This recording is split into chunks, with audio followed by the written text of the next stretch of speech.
Cafe Luna, Seasons of Adventure, Volume 1, by Lux Lucerne.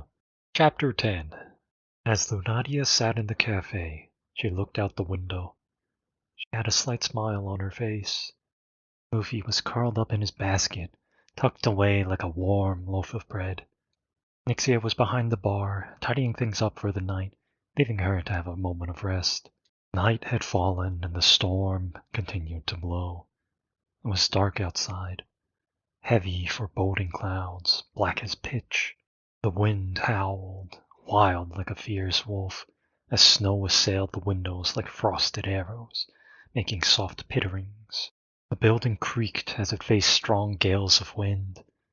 The roads grew icy as the snow grasped the land. It was primal, boundless and terrifying.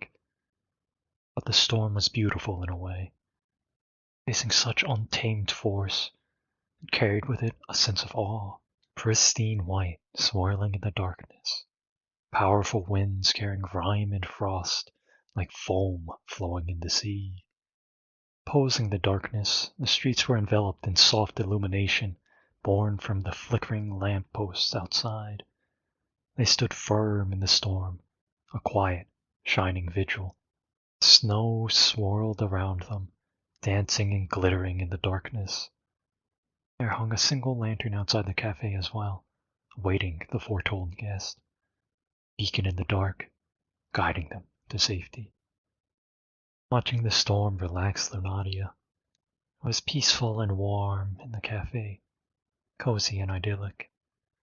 Just her, Nixia, and Luffy, having a quiet time, watching the snow fall.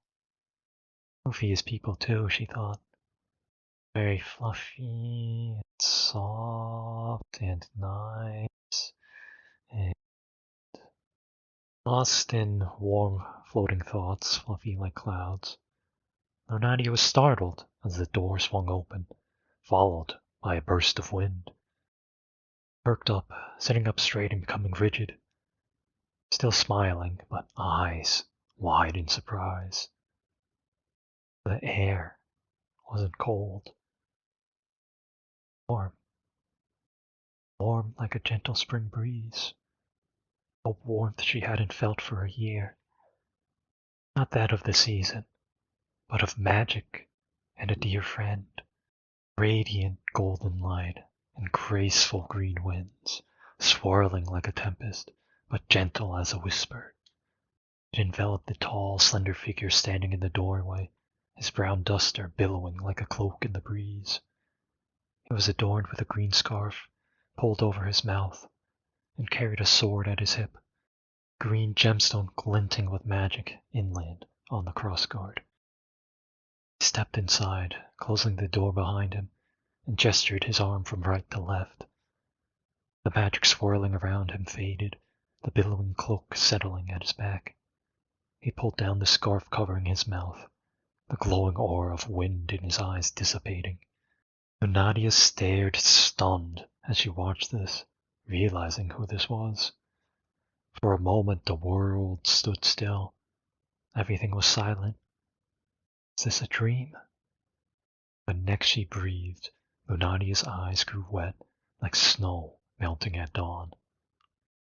The young man fell to a knee, crossing an arm across it to brace himself, and coughed with exhaustion. Lunadia felt many emotions, but did not waste a moment to process them. She rushed over and embraced him. "Zephyrard, you're okay. Thank the light, you're okay," whimpered Lunadia, tears running down her face. "You were on that expedition, weren't you?" The young man's face, which was wrought with tension, now became still and calm. He closed his eyes, still breathing heavily, and held her close. "Your father is okay. And I know where he is," said Zephyrard, forcing the words out, still trying to catch his breath. It's okay. It's okay. Everything will be alright." He stroked her back with a tender touch as she nodded, sniffling, tears running down her face. "I'm so happy you're here now," she whispered back. "Thank you, thank you, thank you." Nixia stood behind the counter quietly, placing a hand on her chest and wiping her eye. Seeing the two of them together again after so long warmed her heart. They've grown so much since they started training under her and Alberon. Though at that moment, a particular furry critter had been awakened by the commotion and let out a small, drowsy cry.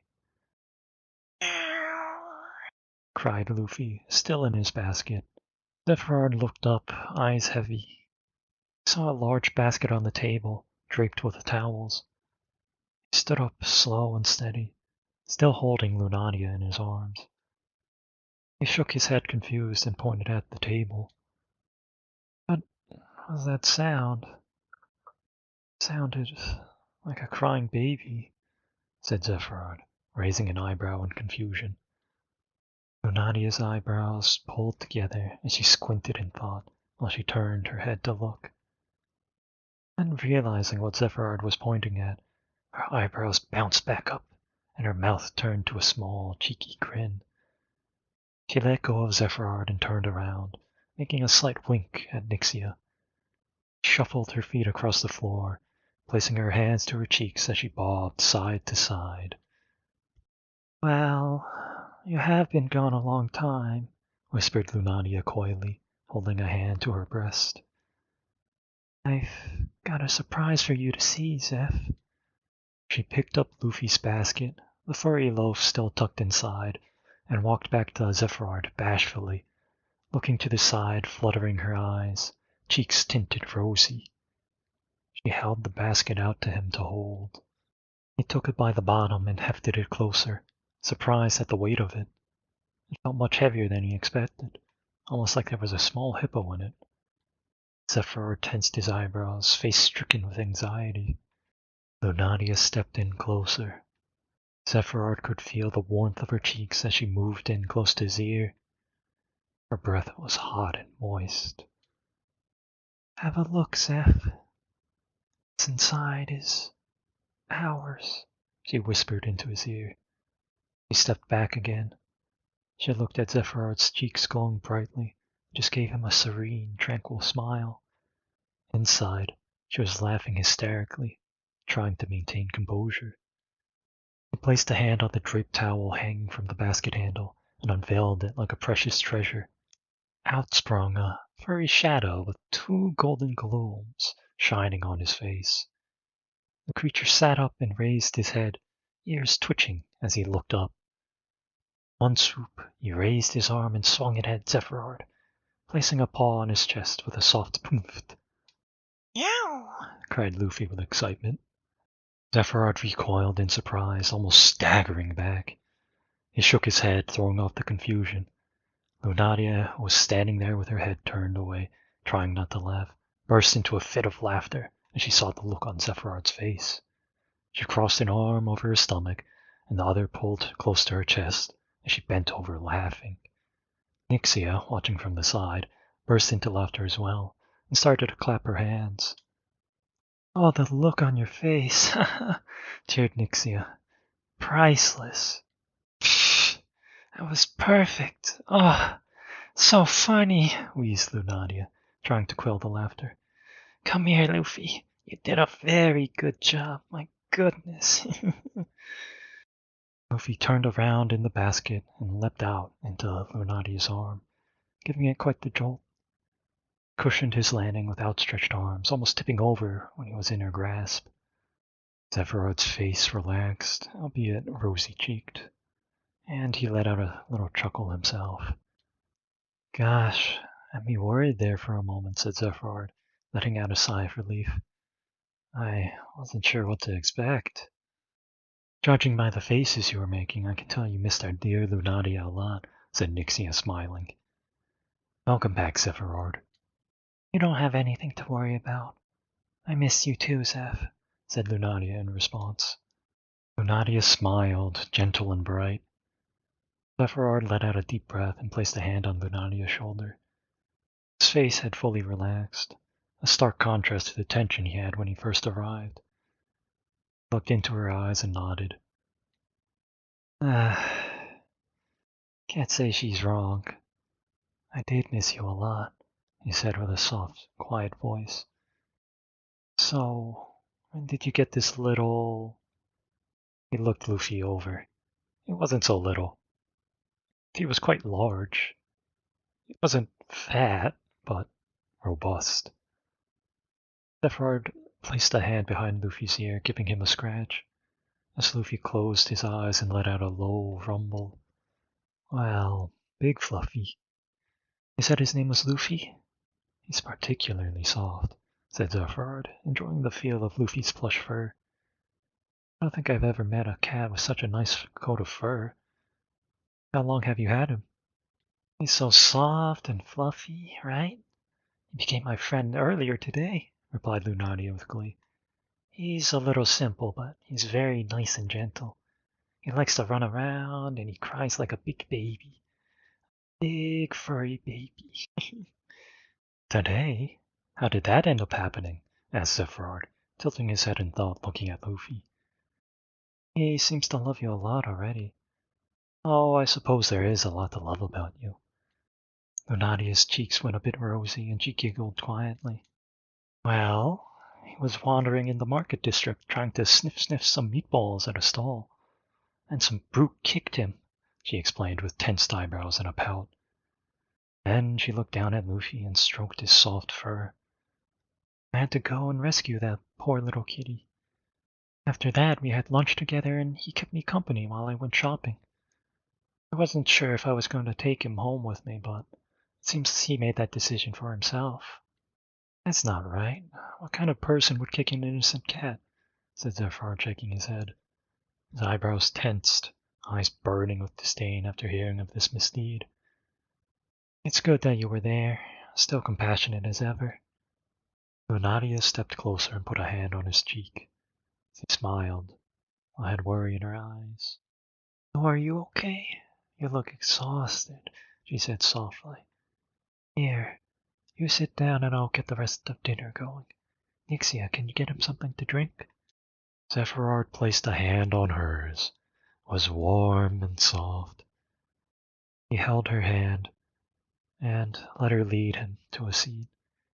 Any remnant of his stoic, stern exterior melted away as his expression turned soft, revealing tender fragility. Of course. Want anything in particular, Zephyrard? Said Nixia, clapping her hands together. Something hot. I did need some rest and something hot to warm me up, he replied, settling into his seat. I used up a lot of my mana jumping across the rooftops to get here quicker from the docks, and it's cold out there, even with my magic. Nixia nodded and made her way to the kitchen to brew up some tea. Hot cup of tea, coming right up. New ability you've been working on? Said Lunaria. Knew he was always honing his magic and combat skills. You'll have to tell me all about it. More like a new take on what I was already able to do. You know, my enchant spell wins alacrity that I use to raise my mobility. Gone faster, and now I can even step on the air. Well, it takes a lot out of me, he replied with a sudden keenness and energy. Well, we can catch up on that later. I'll let you go get dinner ready. I've really missed your cooking. Lunaria squatted down, placing Luffy on the floor. Big ball of fluff jumped onto the table and started cleaning himself, occasionally looking at the two of them. Then Lunaria lowered herself, wrapping her arms around Zephyrard tight. I'm so glad you're back, she whispered into his ear. I've been so worried I was going to end up on my own all of a sudden. So worried about everyone. Zephyrard embraced her and closed his eyes. He stroked the back of her head, his delicate fingers running through her soft hair. It's good to be back, despite everything going on. Everything is going to be okay, he assured her, his voice steady and stern. We'll figure it out together. She replied quietly. Lunaria squeezed him tight, pressing her face against him, before letting go. Zephyrard placed a hand on her shoulder and nodded with gentle reassurance. You rest. I'll get dinner going. You look like you could use a good meal, said Lunadia, placing a hand on his cheek for a moment, looking into his eyes. We're having meatball stew with rice. Maybe some toast too. I'm feeling pretty hungry myself. That sounds perfect, replied Zephyrard. He chuckled. I'm glad you've got some appetite too. Having a hot meal together on a cold day like this is just what we need. Stew is perfect on a day like today. I hope you enjoy it lots, said Lunadia, holding her hands to her chest, nodding with enthusiasm. Luffy helped too. I'll go make us a snack while dinner finishes cooking. Zephyrard nodded, and Lunadia made her way to the kitchen.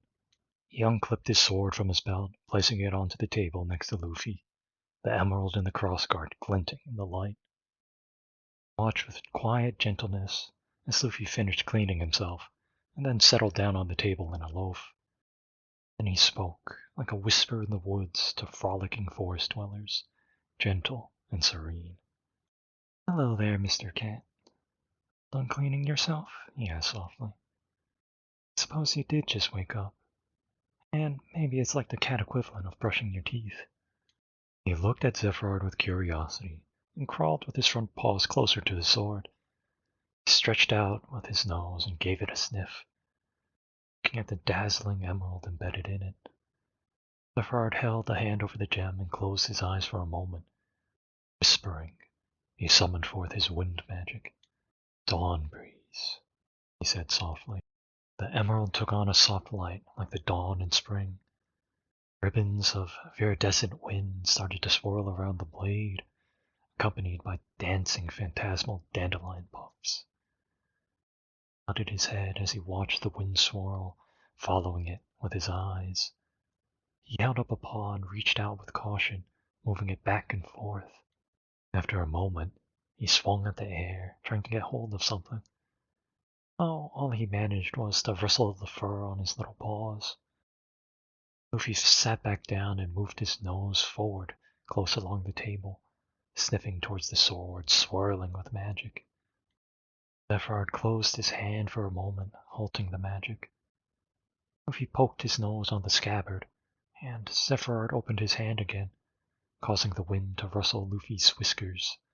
Surprised, Luffy scooted back again and twitched his ears. What do you think, Luffy? Do you like the wind? Asked Zephyrard, whispering. There's nothing quite like the cool spring breeze on a warm day. It always makes me feel so light, so invigorated. Zephyrard held his hand out in front of him and closed his eyes again. The wind swirling around his sword gathered into his hand, forming a globe of shining wind. Ribbons of green glittering with glints of golden light. He reached out towards Luffy, offering his hand. Luffy stretched out his neck, not moving from his seat, and sniffed Zephyrard's hand. A bit simple and a bit hungry, he tried to lick the globe. He stuck his face into it and lemmed the air.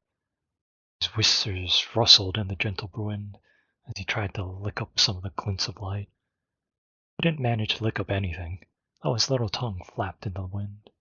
I see you two are getting along well, said Lunadia as she returned, chuckling. What are you trying to do, silly little Fluffy? Lunadia sat down next to Zephyrard and placed a platter in the middle of the table. There was a tall stack of buttered toast, 2 serving dishes, a pair of cups filled with a sweet-smelling tea, along with a jar of jelly. She set a plate in front of Zephyrard and handed him his cup of tea. Then she leaned forward and placed her elbows on the table, propping up her chin. She looked at the two of them and was filled with glee. Zephyrard held his cup near his mouth and took a deep breath, taking in the aroma. It was sweet and floral, with a refreshing coolness. He took a sip. 4 seasons tea, just like we'd always have together after a day of training or adventuring, said Zephyrard, taking in the aroma once again. His heart softened, his eyes a bit bleary. I haven't had this in so long. It really feels like coming home. This is wonderful. Nixia made some for me earlier. Now it's even better together, said Lunadia, taking a sip for herself as well. We'd always come in exhausted, and She'd always have a pot ready for us. Our sparring days with your father and Nixie were always the worst. It was always such a struggle to not get blasted away by them, said Zephyrard, chuckling. Those two are just way too strong. We've come a long way, though. At the start, we were so beat we had to come crawling back from the forest. But now we just have to hobble back inside, leaning on each other, said Lunadia, giggling. Those were very happy times. The best of times, even despite or even because it was so challenging, replied Zephyrard. Coming here when I was so lost in the world really changed me. Mentoring under your father and Nixia, being at your side, it's really brought out the best in me. It really was challenging, but we got through it together, said Lunadia, grinning, and I feel the same way. Zephyrard smiled and nodded, feeling warm all over. That makes me happy. It's good to be back. He picked up a piece of toast and then took a bite out of it. He closed his eyes and nodded in approval. Crisp, but not too crunchy. Buttered to the edge. Perfect. He chewed slowly, savoring the simple but love-filled snack. Warm, buttery, and crisp. Mouth-watering and soul-healing. He could have easily eaten a few plates of this. It's perfect, he said, mouthful of toast. Haven't had anything to eat quite as homey as this in a long while. Thank you. Uh-huh. I'm glad you're enjoying it, replied Lunadia, taking a slice for herself as well. Sometimes simple food is the best. Have some jam too. Lunadia passed the jar of jam across, sliding it along the table. Zephyrard took it and spread a spoonful of jelly on his piece of toast. Strawberry, his favorite. Remembered. He smiled at her, tapping the jar, then giving a thumbs up before passing the jar back to her.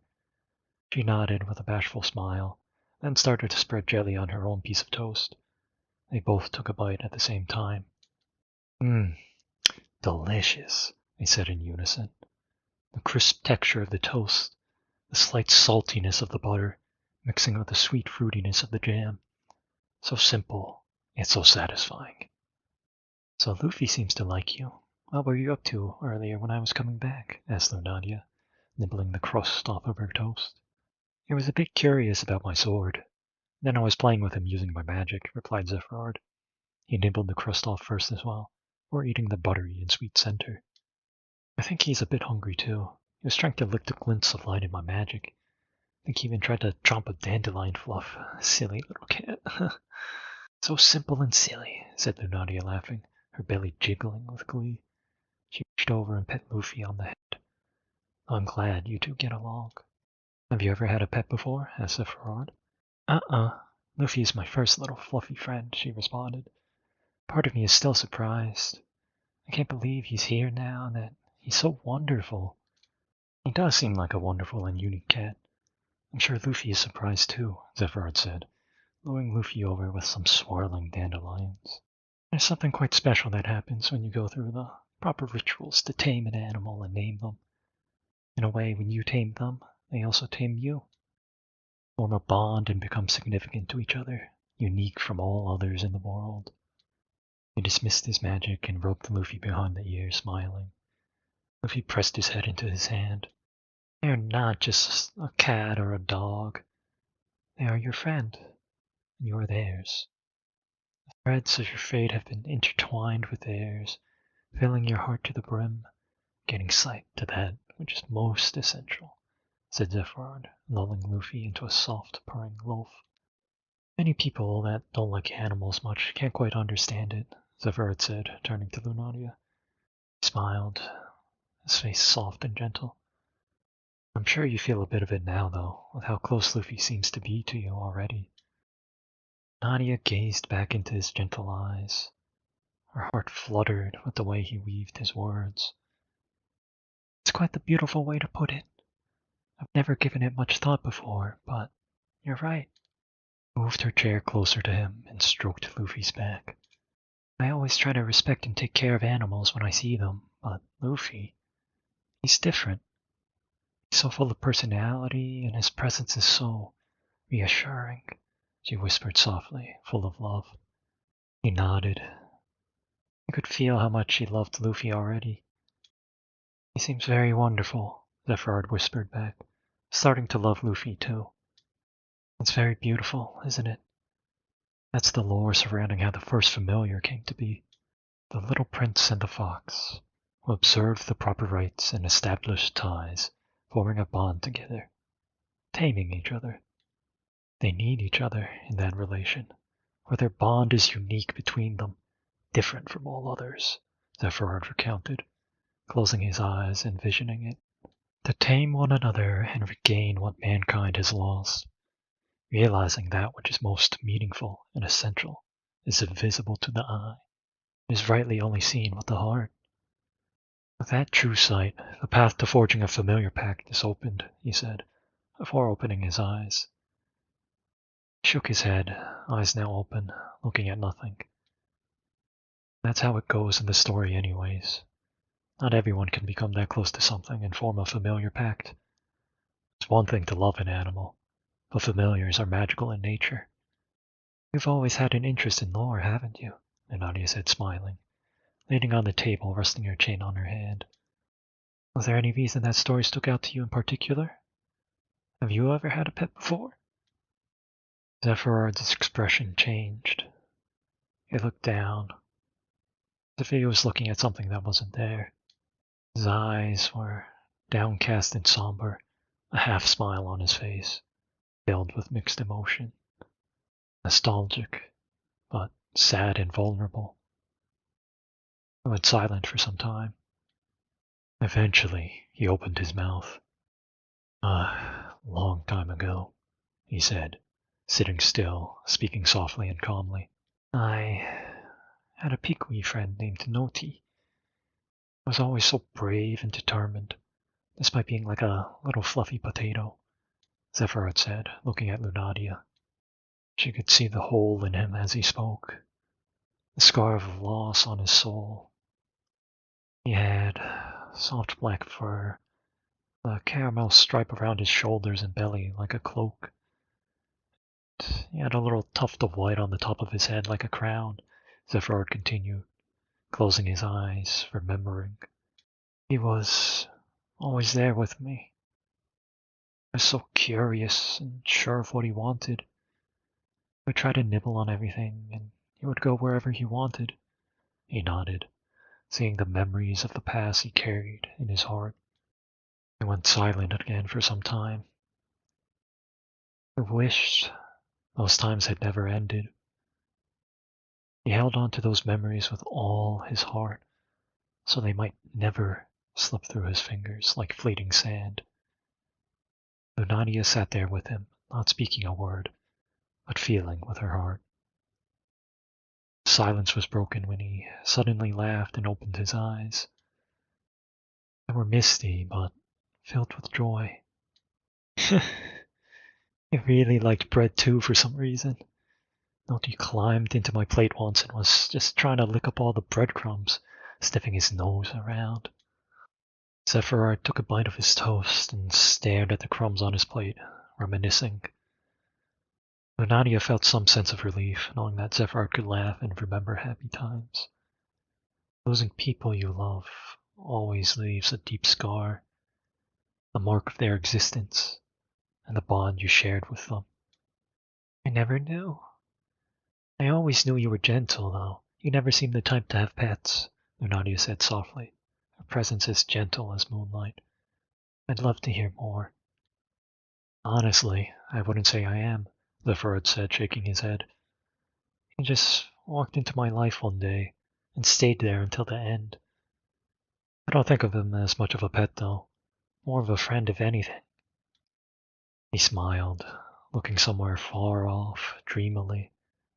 Somewhere far away, bathed in golden light, kissed by sweet winds. I let him roam free in the house, and he would always come sit with me. Would occasionally come to investigate what I was doing before trying to nibble on some of my food or making little oints while scurrying around, he said, smiling with the warmth of embers.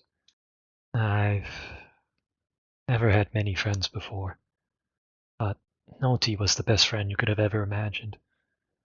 was very smart and good at communicating. Was like people to me, but kinder, gentler, and more supportive in some ways. He sounds lovely.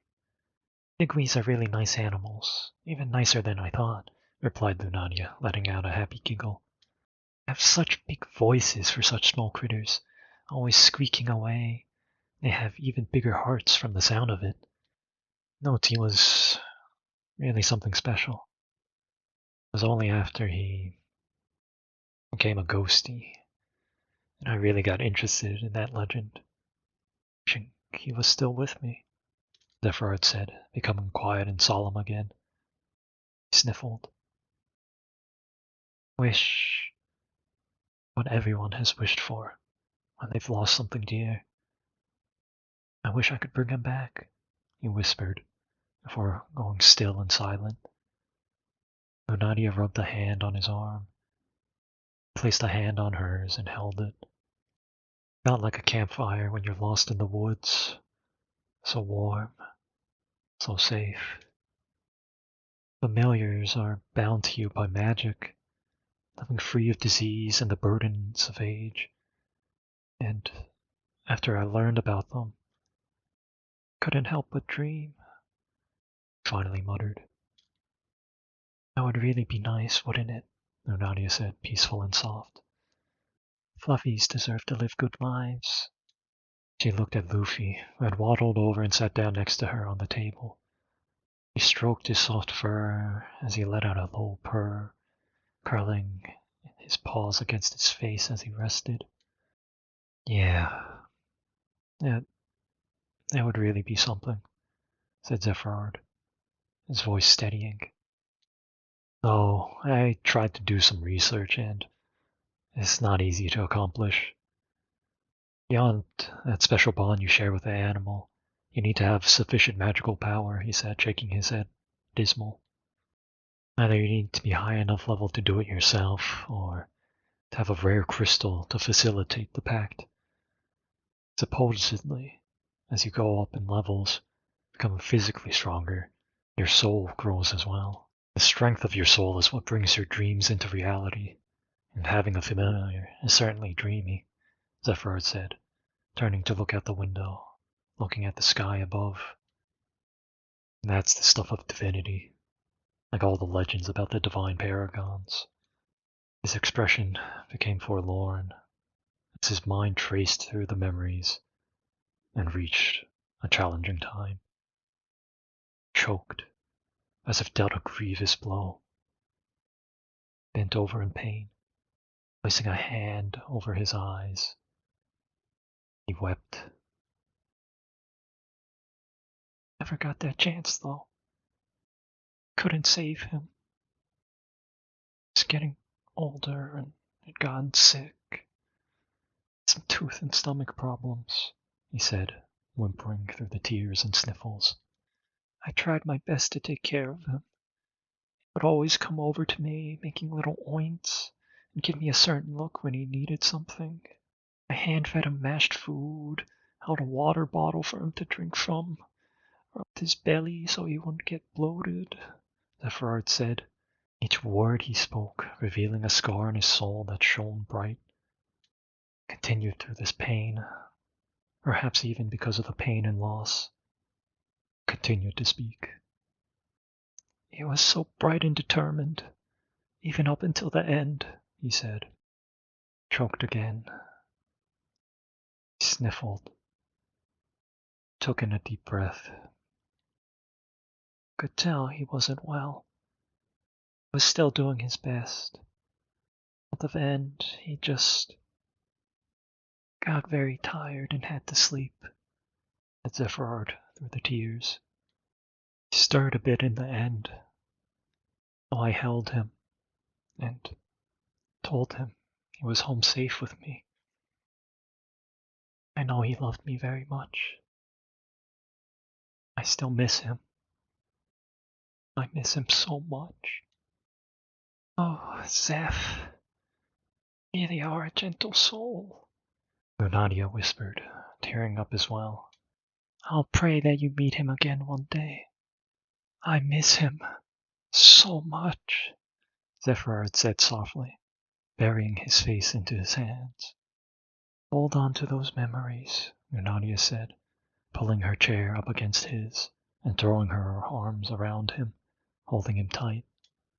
Those scars are filled with joy and grief. They're proof you lived under the same sky and shared all those happy times. That bond can never be broken as long as you live.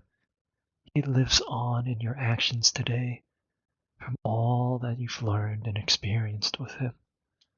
She rocked him as she held him to her chest, whispering into his ear, "Let it all out. It's okay to cry. Scarred souls shine like stars." He closed his eyes and sniffled, nodding, and hugged her back. "Thank you." They held each other in warm embrace. The world can be painful, but it is through the bonds we share that we find the most meaning in our lives, despite those bonds opening us to the pain of loss. And all the turmoil of the world. At that moment, Lunadia and Zephyrard's souls shone together most brilliantly. Though in this tender moment, a certain someone was on the prowl. With a sniff, Luffy with his soft paws paddled against the table, moving closer and closer to the plate of toast. He had been eyeing it since Lunadia had placed it down, and he had been watching the two of them eat. Luffy wanted some too. Zephyrard opened his eyes, filling his vision with Lunadia's silvery hair, but also a very hungry Fluffy. Poof! He suddenly bursted. Luffy was hunched over right next to the plate of toast, licking the butter off the piece on top. He was quite enjoying it, licking the butter off all the way to the edge. Zephyrard tapped Lunadia on the shoulder. "I think Luffy is saying it's time to stop reminiscing and have dinner," he said with a chuckle. All the sorrow had left his face. "He seems to be quite enjoying the toast you made. Must really like butter. It is quite delicious, isn't it, Luffy?" Lunadia turned around to find her feline companion sat down, smacking his lips, licking them clean.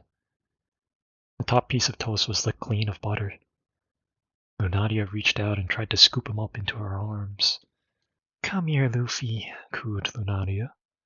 "Do you like butter, silly little Fluffy?" Luffy protested, however. He waved his paws and managed to wriggle free before being fully caught.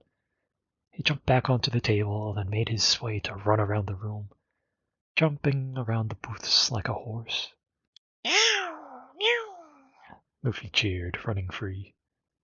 Lunadia puffed up her cheeks and pouted, placing her hands on her hips. But she couldn't help but to smile. Even though Luffy didn't want to cuddle, it was still very cute. Some cats strut, others sway, but Luffy was doing the paddling.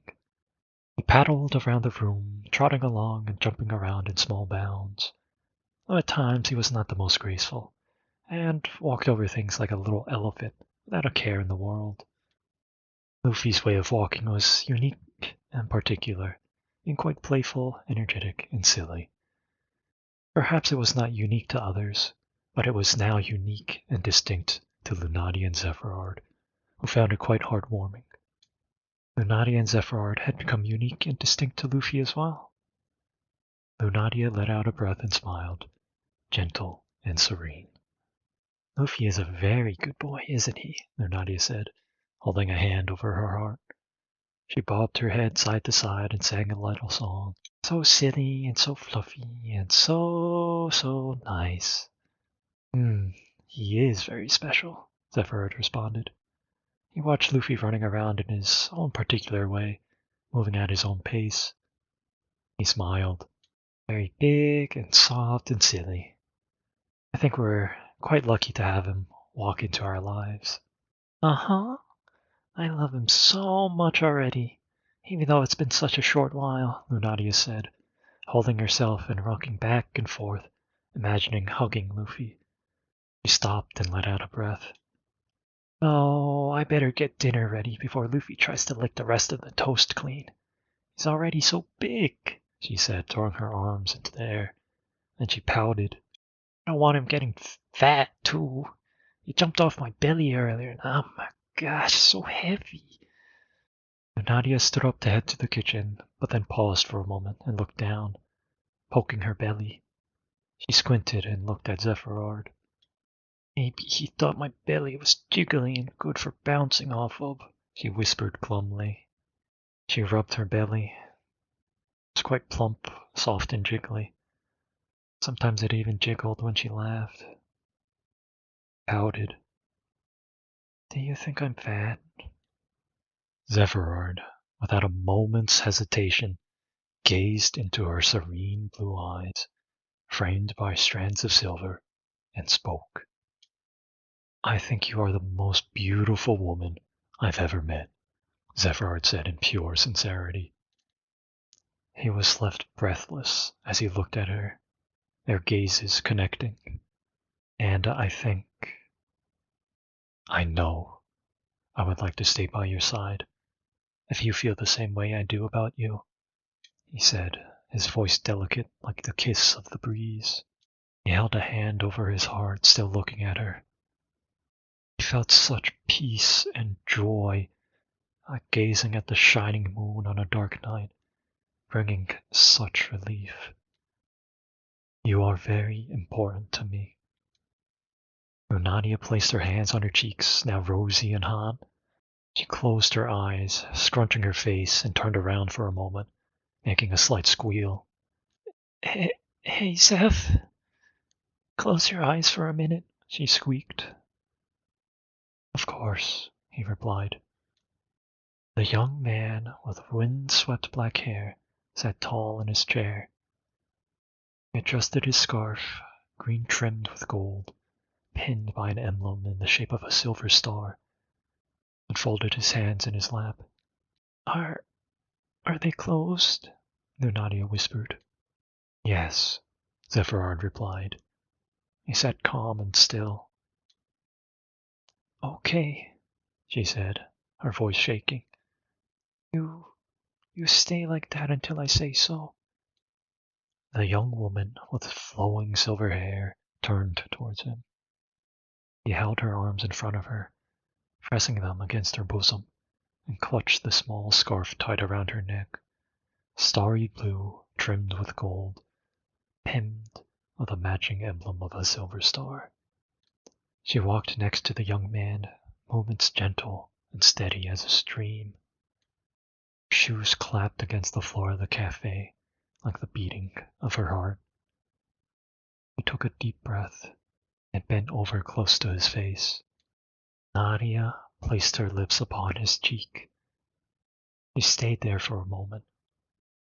The dew of the morning, like that on the fresh greens of spring. She pulled back with a slight pluck. Then the young woman whispered in his ear. There's my answer, she said, her breath warm against his ear. I've worn the scarf we got as a set together every day since you left. I always hoped you'd come back, and that you'd stay. The young man, with his eyes closed, choked. Tears began to roll down his cheeks. Tears of overwhelming relief, a bursting of pressure. Me too. Not a single day has gone by without it, he whispered back. Clutched his scarf tight. Not a single day has gone by without thinking of you. I didn't know where I was going to end up, but there is no other place I'd rather be than at your side. I'm very happy to hear that. I'd like it very much if you were always at my side, Lunadia whispered, picking up his hands and holding them. That's go out together tomorrow and talk about it more. I'll go get dinner served. You can open your eyes now." That said, the young man opened his eyes and found the visage like that of a goddess looking him in the eye close to his face. Her cheeks hinted with rose, her sparkling blue eyes touched with dew, a happy, relieved smile across her face. They embraced once more before she departed to the kitchen to serve and share a meal with those she loved.